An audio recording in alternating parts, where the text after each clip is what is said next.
نے سلسلہ تفسیر القرآن شروع کیا ہے، اس کے ہم 159 نمبر آیت تک سورہ انعام کا سبق پڑھ چکے۔ آج انشاءاللہ العزیز سورۃ الانعام جو ہے وہ اختتام پذیر ہوگی، اس کا سبق جو ہے وہ ختم ہو جائے گا۔ تو اللہ تعالیٰ نے نبی پاک صاحب الاولاق صلی اللہ علیہ وآلہ وسلم کو جو بھیجا ہے اس دھرتی پر، آپ اگر سارے دوست ہم مل کے کبھی قرآن شریف پڑھیں تو ایک بات سمجھ میں آتی ہے، وہ بات یہ ہے کہ اللہ پر جتنے اعتراض لوگوں نے کیے نا، کسی نے اللہ کے وجود کا انکار کیا، کسی نے اللہ کی قدرت کا انکار کیا، کسی نے اللہ تعالیٰ کی طاقتوں کا انکار کیا، کسی نے اللہ تعالیٰ کے اختیارات کا انکار کیا، جتنے لوگ اللہ کے منکر تھے، جب آپ پوری توجہ کریں گے، انہماک کے ساتھ اس بات کو سوچیں گے کہ اللہ کے محبوب کریم علیہ السلام کیوں آئے، تو جواب یہی ملے گا کہ اللہ پر جتنے اعتراضات تھے، اللہ نے خود جو جواب دینے تھے، اللہ نے وہ سارے جواب اپنے محبوب کے ذریعے دیے ہیں۔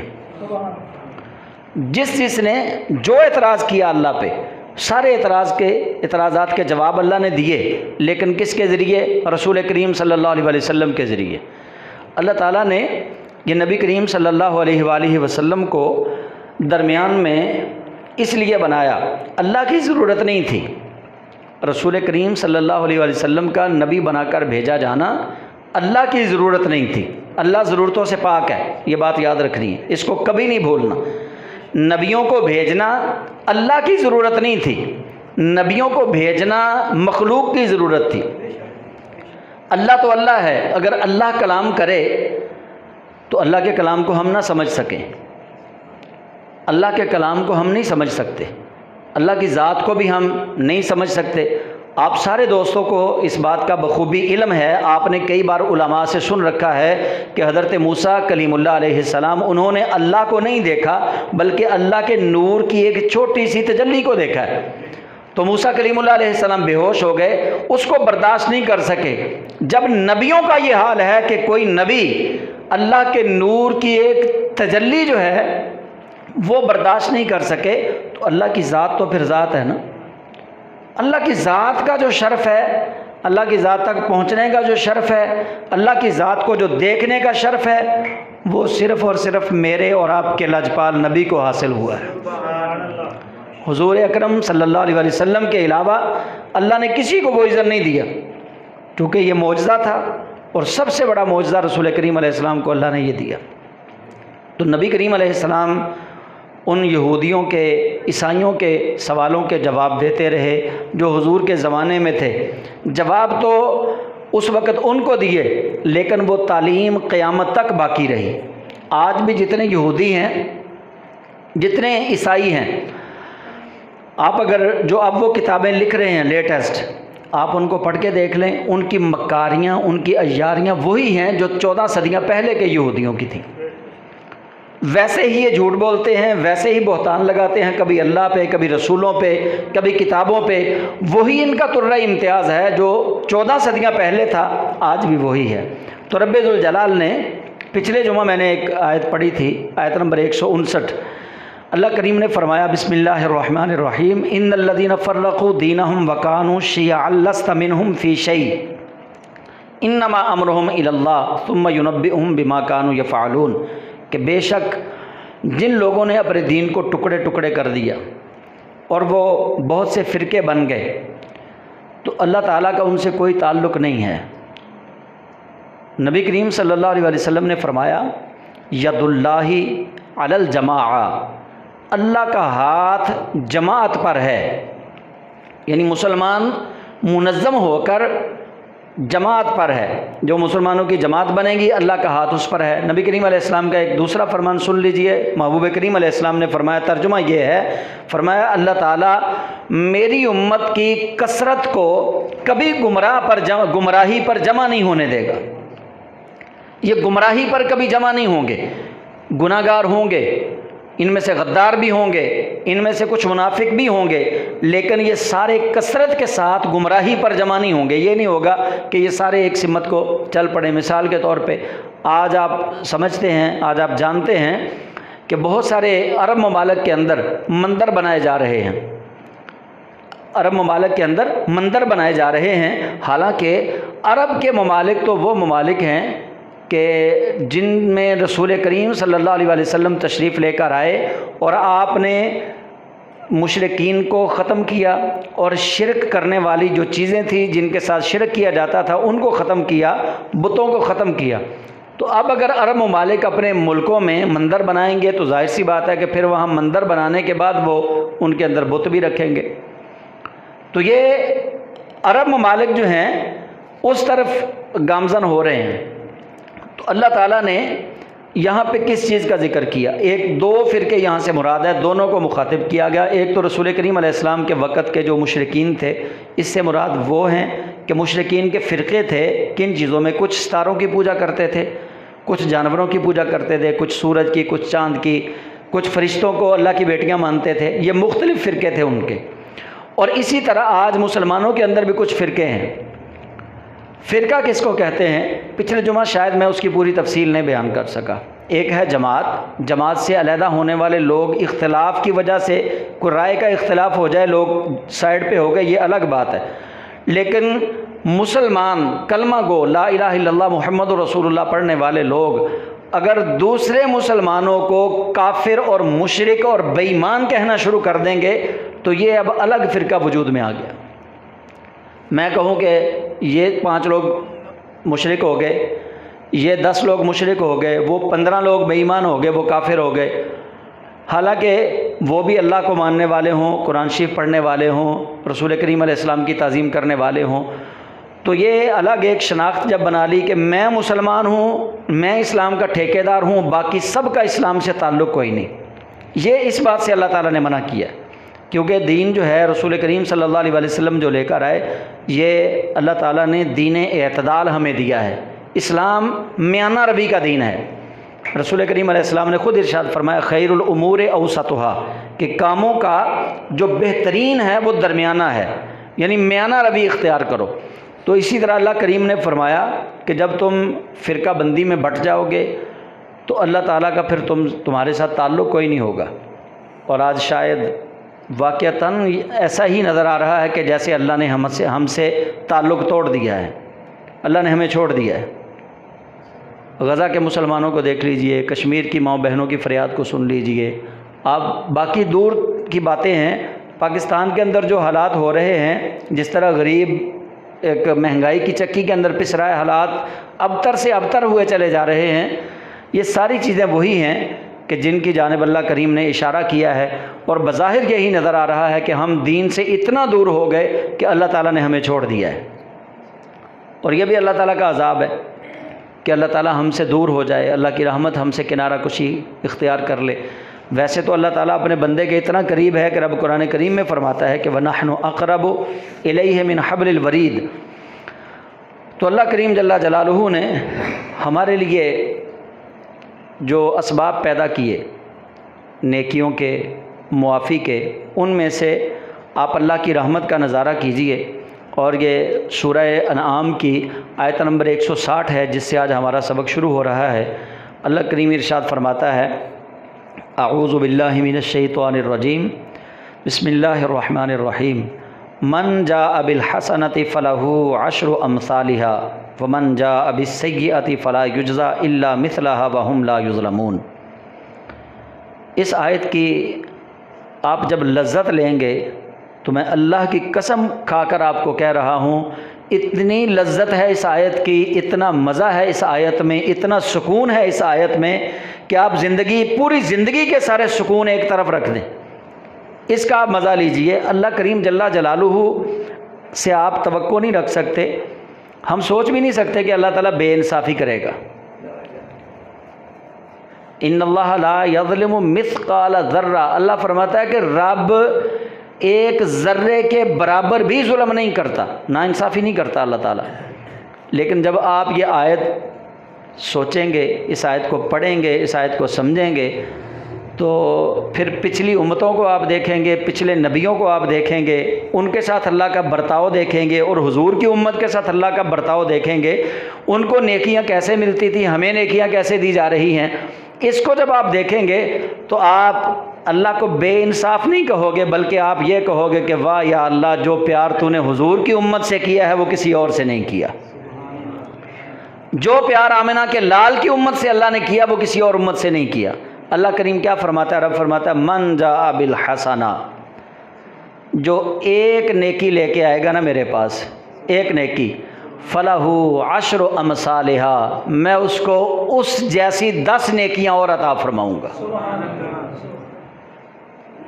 بزرگوں سے سنا ہے نا، داد دنیا 70 آخرت، ہاں جی، داد دنیا 70 آخرت سنا ہے نا، کہ بزرگ پرانے زمانے میں جب مسجدوں میں گرائی ہوتی تھی تو مولانا صاحب کہتے تھے کہ بھائی جو اللہ کے راستے میں ایک دے گا اللہ 10 دنیا میں دے گا، 70 آخرت میں دے گا۔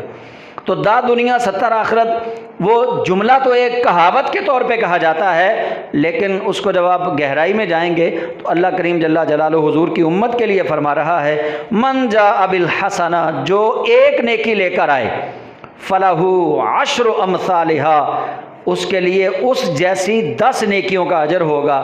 ومن جاء بالسیئہ، جو ایک بدی لے کر آئے، ایک گناہ لے کر آئے، اب ہونا کیا چاہیے تھا؟ برابری ہونی چاہیے تھی نا۔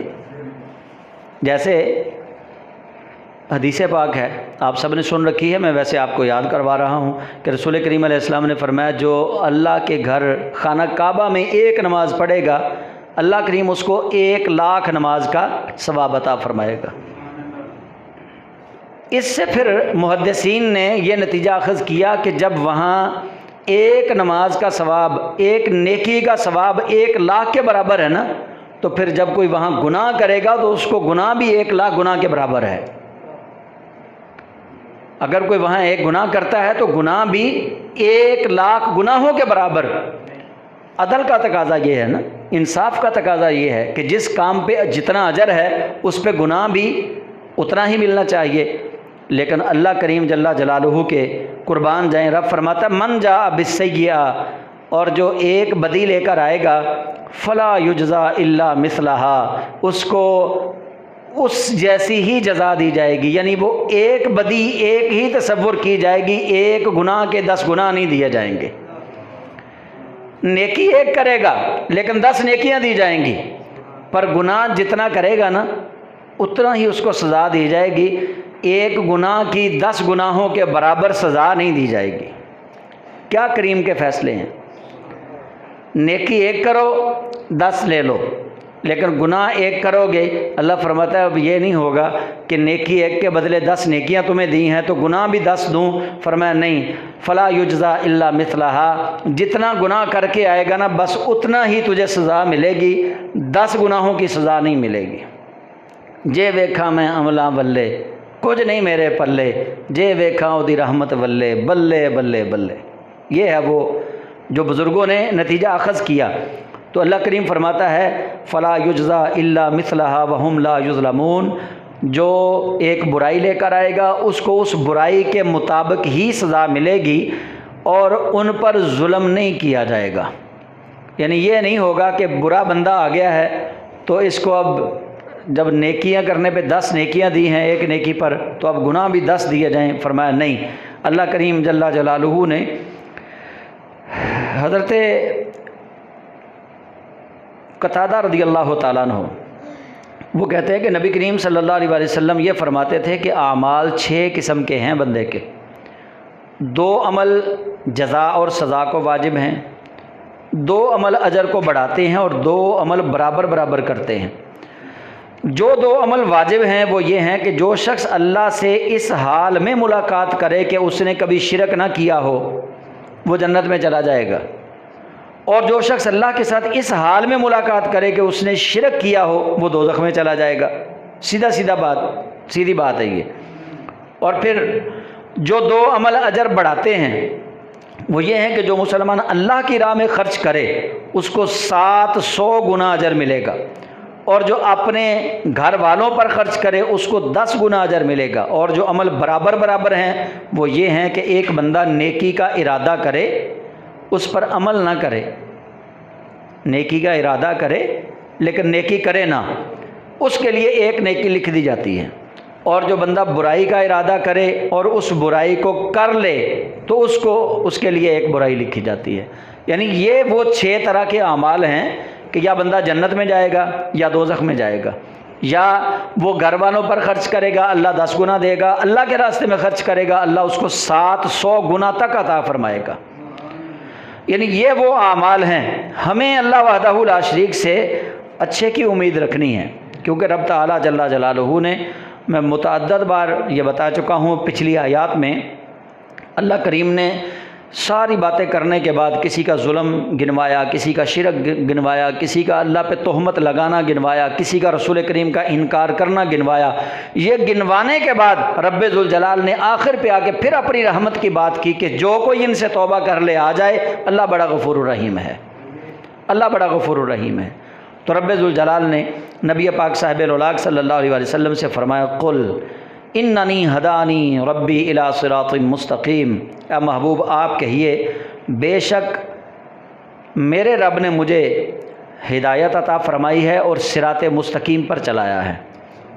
دیناً قیاماً، دین قیم مستحکم دین، ملت ابراہیم حنیفہ، ملت ابراہیم ہر باطل سے ممتاز۔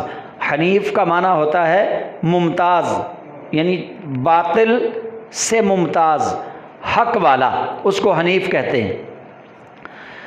تو وما کان من المشرکین، اور ابراہیم علیہ السلام جو تھے وہ مشرکین میں سے نہ تھے۔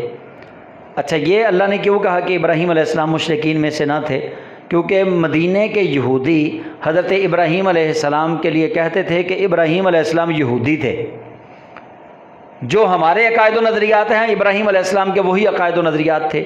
اور یہی وجہ ہے کہ آج کے دور کا یہودی بھی ابراہم کارڈ کھیل رہا ہے، جو ابراہیمی معاہدہ ٹرمپ لے کے آ رہا ہے نا، وہ اسی نظریے کے مطابق لے کر آ رہے ہیں کہ یہ یہودی آج نہیں کہہ رہے، یہ پرانے یہودیوں نے روش اختیار کی تھی کہ وہ ابراہیم علیہ السلام کو یہودی تسلیم کرتے تھے۔ اللہ کریم جل جلالہ نے فرمایا وما کان من المشرکین، ابراہیم علیہ السلام مشرکین میں سے نہیں تھے، بلکہ ابراہیم علیہ السلام کی جو واقعات اللہ تعالیٰ نے قرآن کریم کے اندر ذکر فرمائے ہیں، جو احادیث میں ان کے پورے واقعات آئے ہیں کہ ابراہیم علیہ السلام کا چچا جو تھا آزر، وہ بت بناتا بھی تھا، بت فروخت بھی کرتا تھا۔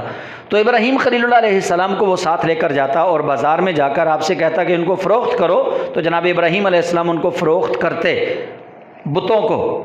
ابراہیم علیہ السلام ان بتوں کو فروخت کرتے، لیکن کیسے اچھے انداز میں فروخت کرتے، سبحان اللہ۔ آپ فرماتے لوگوں آ جاؤ، میں ایک سودا لے کر آیا ہوں، بڑا گھاٹے کا سودا ہے، یہ خسارے کا سودا لے لو۔ میں وہ چیز تمہیں فروخت کرنے جا رہا ہوں جو اپنے آپ کو نہیں بچا سکتی، میں وہ چیز فروخت کرنے کے لیے بازار میں لے کے آیا ہوں جو نہ کھاتے ہیں، نہ پیتے ہیں، نہ کھلاتے ہیں، نہ پلاتے ہیں، جو نہ نفع دیتے ہیں نہ نقصان دیتے ہیں۔ میں وہ چیز لے کر آیا ہوں جو اپنے آپ کو نہیں بچا سکتے۔ پھر آپ کبھی کسی کی آنکھ پھوڑتے، کبھی کسی کی ناک توڑتے، کبھی کسی کا ہاتھ توڑتے، اور جو گاہک کھڑے ہوتے تھے نا مشرکین، ان سے کہتے ہیں کہ دیکھو ان کی پوجا کرو گے، جن کو میں مار رہا ہوں، جن کو میں ایذا پہنچا رہا ہوں، اور یہ کچھ بھی نہیں کر سکتے، تم ایسوں کی پوجا کرو گے، تم یہ سودا خرید کر لے کر جاؤ گے۔ تو ابراہیم خلیل اللہ علیہ السلام اگر آپ مشرکین میں سے ہوتے تو کبھی ان کے خداؤں کو توڑتے نہ، کبھی ان کے بتوں کی تذلیل نہ کرتے جن کو وہ اپنا خدا مانتے تھے۔ تو جناب ابراہیم خلیل اللہ علیہ السلام، آپ کے بارے میں رب ذوالجلال نے رسول کریم علیہ السلام کو فرمایا کہ محبوب آپ ان لوگوں کے سامنے حضرت ابراہیم علیہ السلام کی صفائی پیش کیجئے کہ وما کان من المشرکین، وہ مشرکین میں سے نہیں تھے۔ اور اگلی آیت جو ہے یہ ہم سب کو یاد کر لینی چاہیے، زبانی یاد ہونی چاہیے یہ آیت۔ کچھ اکثر احباب کبھی مجھ سے تو ویسے کئی دفعہ پوچھا ہے کہ ہم تو جی نیت یہ کرتے ہیں کہ 4 تکبیر، فرض نماز عصر کی، وقت عصر کا پیچھے سے امام کے عبادت خدا کی، اللہ اکبر، یہ حالانکہ یہ نیت کرنی واجب نہیں ہے۔ جب آپ گھر سے نکلتے ہیں نا، ظہر کی اذان ہوئی، آپ گھر سے نکلے ہیں کہ میں نماز پڑھ کے آتا ہوں، نیت تو ہو گئی۔ نیت دل کے ارادے کا نام ہے۔ یہ اردو میں یا پنجابی میں نیت کرنا یہ سنت نہیں ہے، یہ ہم اپنے ویسے ایک عادت بن چکی ہے، ہم اس عادت کے تحت کر رہے ہیں۔ ویسے تو آپ جب گھر سے آتے ہیں نیت ہو گئی، اور جب مسجد میں داخل ہوتے ہیں پھر آپ کے ذہن میں کیا ہوتا ہے کہ پہلے میں سنتے پڑھ لوں، نیت ہو گئی. پھر آپ کے ذہن میں ہوتا ہے کہ اب میں فرض پڑھ لوں نماز جماعت کے ساتھ، نیت پھر ہو گئی. پھر جماعت سے آپ فارغ ہو گئے، پھر آپ کے دل میں یہ ارادہ ہوتا ہے کہ اب میں نے 2 سنتیں پڑھنی ہیں، 2 نفل پڑھنے. تو نیت اسی چیز کا نام ہے. اور بندہ مومن جب آتا ہے مسجد میں تو وہ اللہ کی عبادت کے لیے آتا ہے، نیت ہو گئی. لیکن بعض دفعہ دوست پوچھتے ہیں جی امام صاحب کون سی نیت کرتے ہیں، امام صاحب کیا پڑھتے ہیں؟ تو امام صاحب کو یہ پڑھنا چاہیے، ایک تو ہے انی وجہت وجہی للذی فطر السماوات والارض حنیفا وما انا من المشرکین، اور دوسرا یہ ان صلاتی ونسکی ومحیای ومماتی للہ رب العالمین، یہ پڑھنا چاہیے. واجب نہیں ہے، یہ واجب یہ بھی نہیں امام صاحب کے لیے. امام صاحب بھی بس ویسے ہی نماز پڑھیں جیسے لوگ نماز پڑھ رہے ہیں، لیکن یہ یاد کرنی چاہیے ہمیں. تو اللہ تعالیٰ نے نبی پاک صاحب رلاق صلی اللہ علیہ وسلم کو ارشاد فرمایا. اس کے متعدد جواب مفسرین نے محدثین نے دیے کہ یہ کیوں کہلوایا گیا. اللہ نے کیا کہلوایا؟ فرمایا قل، اے محبوب آپ کہیے، ان صلاتی، بے شک میری نماز، و نسکی، اور میری قربانی، و محیایا، اور میری زندگی، و مماتی، اور میری موت، للہ رب العالمین، سارا کچھ اللہ کے لیے ہے. یعنی میرا نماز پڑھنا اللہ کے لیے، میرا قربانی دینا اللہ کے لیے، میرا زندہ رہنا اللہ کے لیے، میرا مر جانا اللہ کے لیے ہے. اور یہی وہ اصل زندگی ہے جس کے بارے میں اقبال رحمۃ اللہ علیہ نے ایک مختصر سا شعر لکھا کہ عمل سے زندگی بنتی ہے، جنت بھی جہنم بھی، یہ خاکی اپنی فطرت میں نہ نوری ہے نہ ناری ہے. یعنی اس کے ماتھے پہ نہیں لکھا ہوا یہ جہنمی ہے یا جنتی ہے، یہ اپنی فطرت کے اندر نوری اور ناری کوئی نہیں. اس کی فطرت میں یہ لکھا گیا ہے کہ اللہ کی اطاعت کرے گا، رسولوں کی بات مانے گا تو یہ مومن بنے گا، جنت میں چلا جائے گا. اگر وہ اللہ کی اطاعت نہیں کرے گا تو یہ جہنم میں چلا جائے گا. تو اللہ تعالیٰ نے نبی پاک صلی اللہ علیہ وسلم سے فرمایا قل، اے محبوب آپ کہیے، آپ ان کو بتا دیجیے، ان صلاتی و نسکی، بے شک میری نماز اور میری قربانی، میرا جینا اور میرا مرنا، سارا کچھ اللہ کے لیے ہے. میری زندگی کا مقصد تیرے دین کی سرفرازی، میں اسی لیے مجاہد، میں اسی لیے نمازی. کہ جب اپنی زندگی کا مقصد جینے کا صرف اور صرف اللہ کی ذات ہو تب زندگی ہے.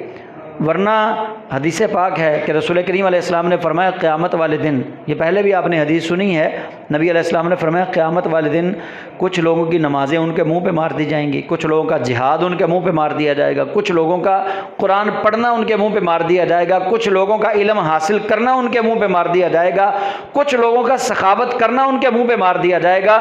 وہ لوگ کہیں گے کہ یا اللہ ہم نے تو نماز تیرے لیے پڑھی. اللہ فرمائے گا لوگوں کو دھوکہ دے سکتا ہے، مجھے نہیں دے سکتا. تو نماز صرف اس لیے پڑھتا تھا کہ لوگ تجھے نمازی کہیں، سو لوگوں نے تجھے نمازی کہہ دیا. مجاہد کہے گا یا اللہ تیری خاطر میں کافروں سے لڑا، اپنی جان ہتھیلی پہ رکھی. رب ذوالجلال فرمائے گا تو نے میری خاطر نہیں رکھی تھی، تو نے وہ جنگ میرے لیے نہیں لڑی تھی، تو نے لوگوں سے بہادری کا جو ٹائٹل ہے وہ لینے کے لیے، لوگوں کا دل جیتنے کے لیے کہ لوگ مجھے بہادر کہیں، وہ لوگوں نے تجھے بہادر کہہ دیا. ایک سخی کو اللہ فرمائے گا کہ اس کی سخاوت اس کے منہ پہ مارو، اس کو جہنم میں بھیجو. وہ کہے گا یا اللہ میں نے لاکھوں روپیہ کروڑوں روپیہ تیرے نام پہ خرچ کیا، میں نے غریبوں کی مدد کی، میں نے یتیموں کی مدد کی. اللہ فرمائے گا وہ تو نے اس لیے کی تھی کہ لوگ تجھے سخی کہیں، تو لوگوں نے تجھے زندگی میں سخی کہہ دیا. اس لیے آپ سب بھائیوں سے میری گزارش ہے، میں بڑا گناہگار انسان ہوں، میں یہ نہیں کہتا کہ میں بڑا نیک ہوں. بس ایک بات یہ میں ہر وقت ملحوظ خاطر رکھتا ہوں، اور میں آپ سب احباب کو بھی دعوت دیتا ہوں کہ کبھی اپنی کسی نیکی پر مان مت کیجیے، کبھی اپنی نیکی پر مان مت کیجیے. اللہ رب العزت جل جلالہ کو یہ بات بڑی ناپسندیدہ ہے کہ کوئی بندہ نیکی صرف اس لیے کرے کہ لوگ اس کو نیک کہیں. اسی لیے محدثین نے کہا کہ اپنے آپ کو عالم کہلوانا، قاری کہلوانا، حافظ کہلوانا، جس بندے کے دل کے اندر یہ خواہش پیدا ہو جائے کہ لوگ مجھے قاری صاحب کہیں، حافظ صاحب کہیں، عالم علامہ صاحب کہیں، فہامہ صاحب کہیں، جس بندے کے دل کے اندر یہ خواہش پیدا ہو جائے گی، اللہ قیامت کے دن اس کا سارا علم اس کے منہ پہ مارے گا.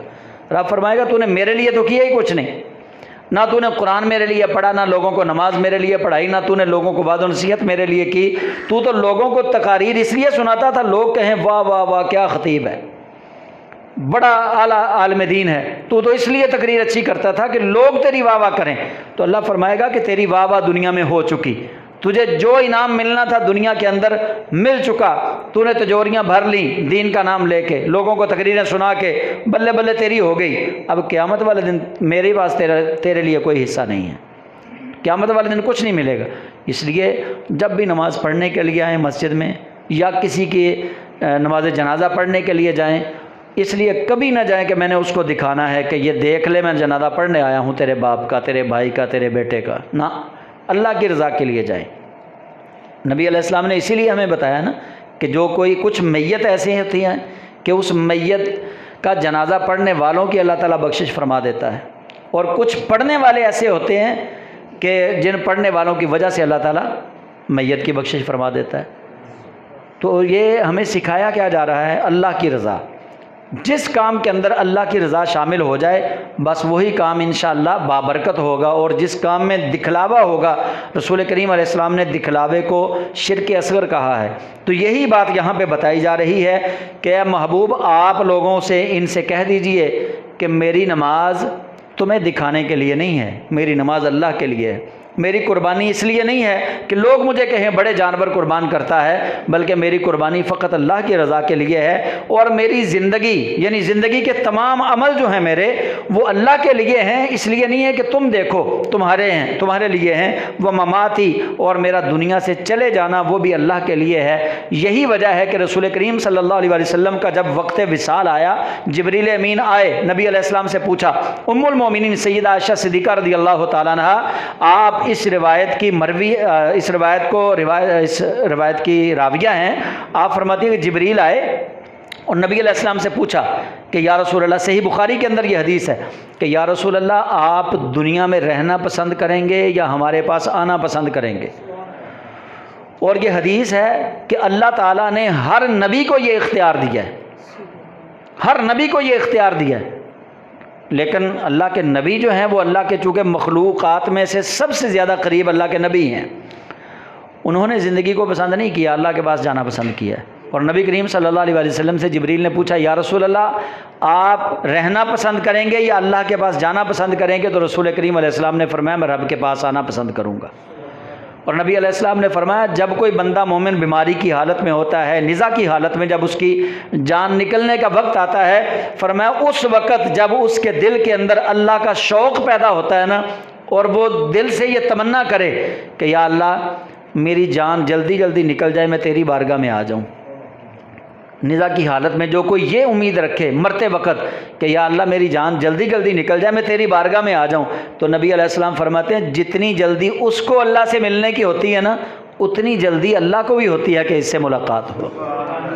اور جتنا کوئی بندہ اس وقت گھبراتا ہے اور وہ کہتا ہے ہائے میری جان نہ نکلے، ہائے مجھے تو ابھی یہ کام کرنے تھے، میں نے تو ابھی یہ کام کرنے تھے، مجھے ابھی موت نہ آئے، اور وہ اللہ کے پاس جانے کو جتنا ناپسند کرتا ہے، رسول کریم علیہ السلام فرماتے ہیں اللہ بھی اتنا ہی ناپسند کرتا ہے۔ تو یہ اس کا مطلب ہے وَمَحْيَايَ وَمَمَاتِي، کہ جینا بھی اللہ کے لیے ہے اور مرنا بھی اللہ کے لیے ہے، لا شریک لہ، اس کا کوئی شریک نہیں، وَبِذَلِكَ أُمِرْتُ وَأَنَا أَوَّلُ الْمُسْلِمِينَ، اور مجھے یہی حکم دیا گیا ہے، وَبِذَلِكَ أُمِرْتُ، اور مجھے اسی حکم کے ساتھ بھیجا گیا ہے، وَأَنَا أَوَّلُ الْمُسْلِمِينَ، اور میں ہی پہلا مسلمان ہوں۔ نبی کریم علیہ السلام فرما رہے ہیں یہ اللہ تعالیٰ نے قل سے اس کا آغاز کیا آیت کا، قل اے محبوب آپ ان کو کہیے، کیا کہنا ہے؟ آپ ان کو کہیے کہ میری نماز، میری قربانی، میرا جینا، میرا مرنا سارا کچھ اللہ کے لیے، اس اللہ کے لیے جس کا کوئی شریک نہیں، اور مجھے اس اللہ نے یہ حکم دے کر بھیجا ہے وَأَنَا أَوَّلُ الْمُسْلِمِينَ، کہ میں سب سے پہلا مسلمان ہوں۔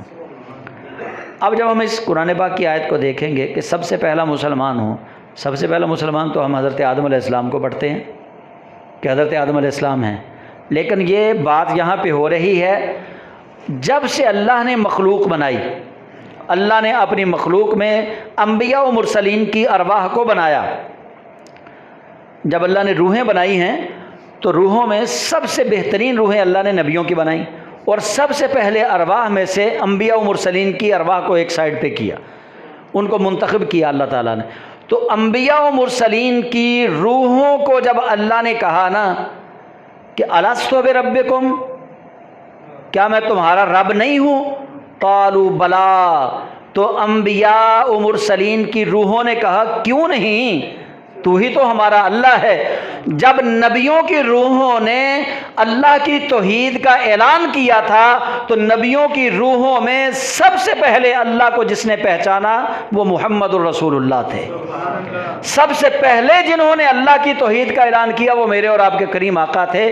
اس آیت کا مطلب یہ ہے کہ رسول کریم علیہ السلام کو اللہ کہہ رہا ہے محبوب ان کو بتا دیں کہ دنیا میں اگر اللہ کو ماننے والا کوئی پہلا شخص ہے تو وہ پہلا شخص محمد الرسول اللہ ہے، جنہوں نے سب سے پہلے اللہ کی توحید کا اعلان کیا۔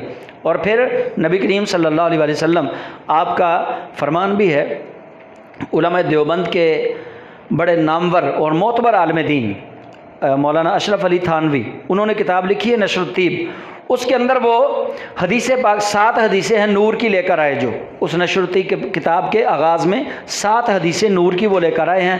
پہلی حدیث جو انہوں نے لکھی ہے وہ حضرت جابر رضی اللہ تعالیٰ عنہ سے مروی ہے کہ نبی علیہ السلام سے انہوں نے پوچھا یا رسول اللہ آپ کب سے نبی ہیں؟ متی وجبت لک النبوۃ، یا رسول اللہ آپ کب سے نبی ہیں؟ تو نبی علیہ السلام نے فرمایا کہ میں تب سے نبی ہوں جب آدم علیہ السلام کا خمیر ابھی تیار نہیں ہوا تھا۔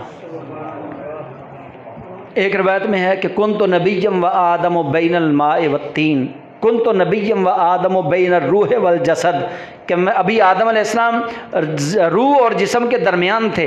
ایک میں ہے کہ پانی اور مٹی کے درمیان تھے، میں تو اس وقت بھی نبی تھا۔ یعنی اس وقت کیسے نبی تھے؟ رسول کریم علیہ السلام نے فرمایا کہ میں بنائے جانے میں سب سے اول ہوں، بھیجے جانے میں سب سے آخر ہوں۔ یعنی اللہ نے جب نور مصطفیٰ کو تخلیق فرمایا تو سب سے پہلے اللہ نے اپنی مخلوقات میں سے جس مخلوق کو پیدا کیا وہ اس مخلوق کا نام ہے نور مصطفیٰ۔ اچھا، اس پہ پھر کئی لوگ جو ہیں اس پہ بھی بات کرتے ہیں، وہ کیسے، یہ کیسے ہو سکتا ہے؟ وہ حدیث پاک لے کر آتے ہیں، بخاری کے اندر حدیث ہے، نبی علیہ السلام سے پوچھا گیا یا رسول اللہ اللہ نے سب سے پہلے کس چیز کو پیدا کیا؟ تو نبی علیہ السلام فرماتے ہیں قلم کو۔ اللہ نے سب سے پہلے کس کو پیدا کیا؟ یہ کون کہہ رہا ہے؟ نبی کریم صلی اللہ علیہ وسلم سے پوچھا گیا، صحابہ نے پوچھا یا رسول اللہ اللہ نے سب سے پہلے کس چیز کو پیدا کیا؟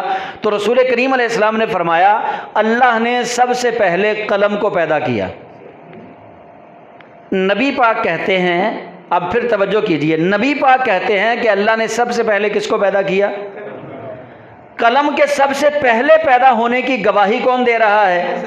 جو قلم سے پہلے تھا۔ جو قلم سے پہلے نہیں ہوگا وہ کیسے بتائے گا کہ قلم کو پہلے بنایا گیا؟ پھر اسی حدیث کو جب پورا آپ پڑھیں گے، بخاری کی حدیث ہے، نبی علیہ السلام نے فرمایا رب نے سب سے پہلے قلم کو پیدا کیا اور قلم سے کہا لکھ، قلم سے کہا لکھ۔ قلم نے عرض کی یا اللہ میں کیا لکھوں؟ اللہ نے فرمایا جو ہو چکا وہ بھی لکھ، جو ہونے والا ہے وہ بھی لکھ۔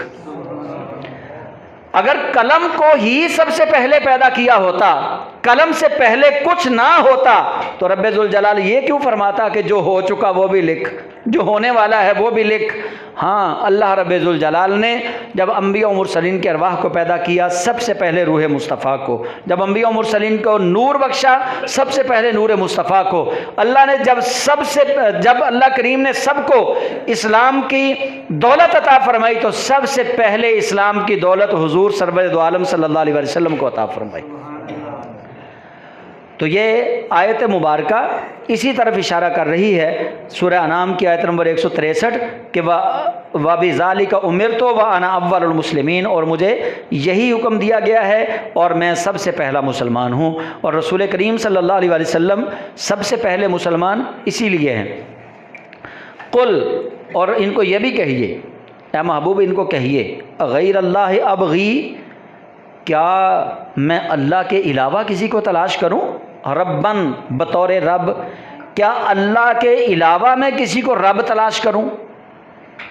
وَهُوَ رَبُّ كُلِّ شَيْءٍ، اگر ساری چیزوں کا رب ڈھونڈنا ہے تو وہی رب ہے جس کو ہم اللہ کہتے ہیں۔ رب اللہ کا نام نہیں ہے، رب اللہ کی صفت ہے۔ یہاں دونوں چیزیں ذکر ہوگی۔ قل اغیر اللہ، محبوب ان سے کہیے اغیر اللہ ابغی ربن، کیا میں اللہ کے علاوہ کوئی اور رب تلاش کروں؟ وَهُوَ رَبُّ كُلِّ شَيْءٍ، حالانکہ اللہ ہی ہر چیز کا رب ہے، اور اللہ جب ہر چیز کا رب ہے تو اگلی بات پھر اتنی لذت والی، پھر اتنی سہارے والی، پھر اتنے سکون والی آ گئی۔ اگلا جو جملہ ہے اللہ فرماتا ہے وَلَا تَكْسِبُ كُلُّ نَفْسٍ إِلَّا عَلَيْهَا، ہر شخص اپنے کیے کا خود ذمہ دار ہے، ہر شخص اپنے کیے کا خود ذمہ دار ہے، اس کی اولاد نہیں، اس کی بیوی نہیں، اس کی بیٹیاں نہیں۔ یہ سوشل میڈیا پہ چلتا ہے نا، جو کوئی زنا کرے گا تو اس کی بیٹی بھی زنا کرے گی، جو کوئی زنا کرے گا اس کی بیوی بھی زنا کرے گی، جو کوئی زنا کرے گا اس کی ماں بھی زنا کرے گی۔ ایسا نہیں ہے، اللہ کے قرآن کے یہ خلاف ہے بات۔ اللہ قرآن میں کہہ رہا ہے وَلَا تَكْسِبُ كُلُّ نَفْسٍ إِلَّا عَلَيْهَا، ہر شخص اپنے کیے کا خود ذمہ دار ہے۔ وَلَا تَزِرُ وَازِرَةٌ وِزْرَ أُخْرَىٰ، کوئی بوجھ اٹھانے والا کسی دوسرے کا بوجھ نہیں اٹھائے گا۔ رب کا قرآن ہے یہ، اس کے مقابلے میں حدیث آئے گی تو دیکھنا پڑے گا حدیث کی حیثیت کیا ہے۔ اللہ کے قرآن کے مقابلے میں حدیث کی کوئی وقت نہیں ہے، ہاں اس حدیث کی وقت ہے کہ جس کے مطابق قرآن پاک کی آیت بھی مل جائے۔ سب سے اولین ترجیح قرآن کو دینی ہے، پریورٹی پہ مسلمان کی قرآن ہونا چاہیے۔ اللہ کریم کیا فرماتا ہے؟ رب فرماتا ہے ہر شخص جو وہ کرتا ہے اس کو بھگتنا پڑے گا، کسی کو اس کے ذمے کا ہم ذمہ دار نہیں ٹھہرائیں گے۔ وَلَا تَزِرُ وَازِرَةٌ وِزْرَ أُخْرَىٰ، اور کوئی بوجھ اٹھانے والا کسی دوسرے کا بوجھ نہیں اٹھائے گا۔ یہ کیسے ہو سکتا ہے کہ سودی کاروبار میں کروں اللہ میرے بیٹے کو پکڑ لے، پاپ میں کروں اللہ میری بیٹی کو پکڑ لے، اللہ اس سے بدلہ لے؟ یہ اللہ کی شان کے ویسے خلاف ہے کہ قصور میرا ہے، ہاتھ میری بیٹی کے، میرے بیٹے کے کاٹے جا رہے ہیں، یہ تو شریعت نہیں ہے۔ اللہ کریم جل جلالہ نے واضح طور پر یہ ڈومین دے دی مسلمان کو سمجھانے کے لیے کہ وَلَا تَكْسِبُ كُلُّ نَفْسٍ إِلَّا عَلَيْهَا، کہ ہر بندہ اپنے کیے کا خود ذمہ دار ہے۔ وَلَا تَزِرُ وَازِرَةٌ وِزْرَ أُخْرَىٰ، اور کوئی کسی دوسرے کا بوجھ نہیں اٹھائے گا، کوئی کسی دوسرے کا بوجھ نہیں اٹھائے گا۔ اس کے اندر ایک اور بات بھی موجود ہے، وہ سن لیجئے۔ مثال کے طور پہ اللہ تعالیٰ ایک شکل ہے جس میں اللہ عذاب دیتا ہے باقیوں کو بھی، وہ حدیث پاک میں ہے۔ یہ حضرت حذیفہ رضی اللہ تعالیٰ عنہ اس حدیث کے راوی ہیں۔ ایک شخص ہے، وہ ایک بستی میں رہتا ہے، وہ اللہ اللہ کر رہا ہے، 5 وقت کی نماز بھی پڑھتا ہے، تہجد، اشراق، چاشت، اوابین، تمام نفلی نمازیں بھی پڑھتا ہے، روزے بھی رکھتا ہے، حج بھی کرتا ہے، بڑا نیک پارسا شخص ہے۔ اور اس کی بستی والے لوگ گمراہ ہو گئے، بستی میں ظلم و ستم کا بازار گرم ہے، بستی کے اندر لوگ سر عام گناہ کرتے ہیں، اور یہ بندہ اپنی تسبیح گھمانے کے چکر میں ہے، اپنے سجدے دینے کے چکر میں ہے، کسی کو نیکی کی دعوت نہیں دے رہا، ظلم کے خلاف نہیں بول رہا، حق کو حق نہیں کہہ رہا۔ تو رسول کریم علیہ السلام فرماتے ہیں ایسے شخص پر عذاب آئے گا ان کے حصے کا بھی، ایسا شخص جو ہے اس پر عذاب آئے، کیونکہ وہ ظلم دیکھ کے چپ ہے، باطل کو دیکھ کر چپ ہے، جھوٹ دیکھ کر چپ ہے، ہر گناہ دیکھ کر وہ چپ ہے۔ اس پر واجب کیا تھا؟ واجب یہ تھا کہ یہ ظلم کے خلاف کھڑا ہو جاتا، چاہے تنہا تھا، بات ضرور کرتا، دعوت ضرور پہنچاتا، ان کو بتاتا کہ یہ گناہ کا کام ہے، ہو سکتا ہے اس کے دعوت دینے کی وجہ سے کچھ لوگ جو ہیں وہ راہ راست پر آ جاتے۔ تو ایسا جو ہے شخص جو اپنی آخرت کی فکر کرے، دوسروں کی آخرت کی فکر نہ کرے، اللہ تعالیٰ اس کو ان کے گناہوں کے سبب نہیں مارے گا، ان کے گناہوں کی وجہ سے اللہ اس کو نہیں مارے گا، بلکہ اللہ اس لیے اس کو پکڑے گا کہ اس نے ان کو نیکی کی دعوت نہیں دی، اس نے ان کو گناہوں سے روکنے کی کوشش نہیں کی۔ ہو سکتا ہے یہ کوشش کرے، اسی لیے بزرگ فرماتے ہیں کہ آپ بازار میں سے گزر رہے ہیں نماز کے لیے، کوئی آپ کو مسلمان نظر آتا ہے، اس کو آپ نماز کی دعوت دے دیں، جانا نہ جانا اس کی اپنی مرضی ہے، لیکن آپ کا فریضہ ادا ہو گیا۔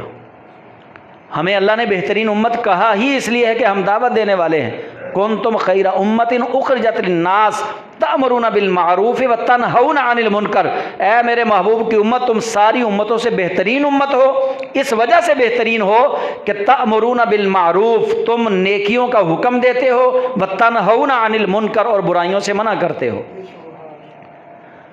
آپ غصے سے نہ کہیں کسی کو، کوئی شخص آپ کو برائی کرتا نظر آ رہا ہے اس کو پیار سے سمجھا دیں ایک دفعہ سمجھانا آپ پر واجب ہے. آپ کچھ دیکھ رہے ہیں برا، ایک دفعہ سمجھا دیں، چاہے حکمت بھرے انداز میں پیار محبت سے ہی اس کو سمجھا دیں. تو رب ذوالجلال فرماتا ہے ثم الی ربکم مرجعکم، پھر تم سب کو اللہ کی طرف لوٹنا ہے. فینبئکم بما کنتم فیہ تختلفون، پھر وہ اللہ تم سب کو خبر دے گا ان چیزوں کے بارے میں جن چیزوں میں تم اختلاف کرتے تھے. وَهُوَ الَّذِي جَعَلَكُمْ خَلَائِفَ الْأَرْضِ وَرَفَعَ بَعْضَكُمْ فَوْقَ بَعْضٍ دَرَجَاتٍ، اور وہ اللہ وہی ہے جس نے تمہیں زمین پر اپنا خلیفہ بنایا. یہ چھوٹی شان نہیں ہے مسلمان کی، اللہ نے اپنا خلیفہ بنایا تمہیں. وَهُوَ الَّذِي جَعَلَكُمْ خَلَائِفَ الْأَرْضِ، اللہ وہی ہے جس نے زمین پر تمہیں اپنا خلیفہ بنایا. وَرَفَعَ بَعْضَكُمْ فَوْقَ بَعْضٍ دَرَجَاتٍ، اور تم میں سے بعض لوگوں کو بعض لوگوں سے اعلیٰ درجے عطا فرمائے. تم سب کو ایک جیسا نہیں بنایا، بعض کو بعض پر فضیلت دی، بعض کو بعض پر اعلیٰ درجے عطا فرمائے. کیوں؟ لِيَبْلُوَكُمْ فِي مَا آتَاكُمْ، اس لیے کہ اللہ تمہیں آزمائے جو تمہیں دیا ہے اس کے بارے میں. اگر کسی کو 100 روپیہ دیا ہے نا اللہ نے، اس کی آزمائش بھی 100 والی ہے. اگر کسی کو 1 کروڑ دیا ہے تو اس کی آزمائش بھی کروڑ والی ہے. اللہ، میں نے پہلے بتایا آپ کو، اللہ ظلم نہیں کرتا. اللہ کسی پر لا یکلف اللہ نفسا الا وسعها، اللہ وسعت سے زیادہ کسی کو تکلیف نہیں دیتا. یہ رب کی شان ہے. لیبلوکم فیما آتاکم، تاکہ اللہ تمہیں آزمائے اس چیز کے بارے میں جو تمہیں عطا فرمائی ہے. ان ربک سریع العقاب، بے شک تمہارا رب بڑی جلدی حساب لینے والا ہے، بڑی جلدی تمہارے رب کا عذاب آنے والا ہے. اللہ دیر نہیں کرتا. وَإِنَّهُ لَغَفُورٌ الرحیم، ساتھ ہی مجدہ جاں فضا بھی ہے، اور بے شک وہ اللہ بڑا ہی مہربان ہے، بڑا ہی رحمت کرنے والا ہے. تو یہ سورۃ الانعام جو ہے آج اختتام کو پہنچی ہمارا سبق. اللہ تعالیٰ جو ہم نے پڑھا سنا اس پر ہم سب کو عمل کی توفیق عطا فرمائے. اللہ تعالیٰ مزید اگلے پارے قرآن کریم کے وہ بھی ہمیں اسی انداز میں اسی طرح اللہ تعالیٰ ان کا سبق پڑھنے کی توفیق عطا فرمائے، تاکہ ہم زندگی میں کم از کم ایک بار تو قرآن پاک کو ترجمہ تفسیر کے ساتھ پڑھ لیں. کچھ نہ کچھ تو چلے 6666 آیتیں ہیں، ساری نہ یاد ہوں گی، ایک آیت تو یاد ہو ہی جائے گی نا. وَإِنَّهُ لَغَفُورٌ الرحیم، یہ تو یاد کر ہی لیں گے نا کہ بے شک اللہ بڑا ہی مہربان ہے، بڑا ہی رحم فرمانے والا ہے. ہاں جی، وہ کوئی بزرگ تھے نا، کوئی ایک بندہ فوت ہوا تو اس کو کسی نے خواب میں دیکھا کہ بھئی سنا. انہیں کہا جی اللہ نے معاف کر چھڑیا.